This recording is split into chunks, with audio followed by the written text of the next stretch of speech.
السلام عليكم. اليوم ان شاء الله نصاوبوا رغيفه بالفينو كيجيو مورقين من الداخل محمرين ومقرمشين.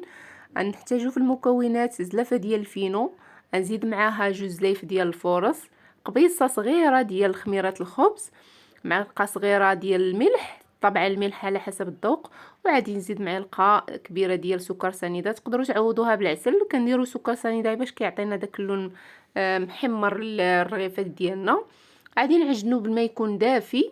من بعد ما نعجن العجينه ديالي مزيان وتدلك، غادي نغطي عليها نخليها ترتاح اقل حاجه واحد ربع ساعه. من بعد ما ترتاح لنا العجين شويه غادي نقسموها القطع. انا غادي ندير رغيفات يكونوا متوسطين، ما يكونوش كبار بزاف.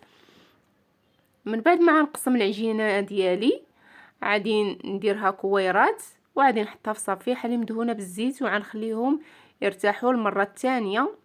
ضروري ما تخليو العجينه ديالكم ترتاح بين مرحله ومرحله، هكا العجينه كتطلق لكم مزيان وما كتعذبكمش في الخدمه، دغيا كتورقوا العجينه ديالكم وكتشكلوا الرغيفات. هنايا غادي ناخذ شويه ديال الزيت، غادي ندهن سطح العمل. كيف ما كتشوفوا العجينه راها مرخوفه، ما كتكونش قاصحه.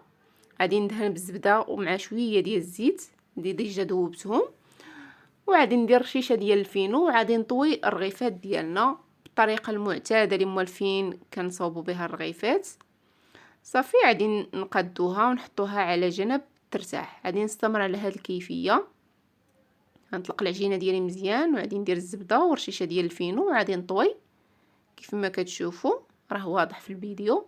صافي غنخليهم يرتاحوا. ومن بعد ما يرتاحوا لنا غادي نبداو باول وحده صوبنا، هي اللي غادي نطيبوا، وغنبقاو مستمرين على هاد الطريقه هذه حتى نكملوا كاع الرغيفات اللي عندنا. انا ديجا شاعله على المقله كتسخن.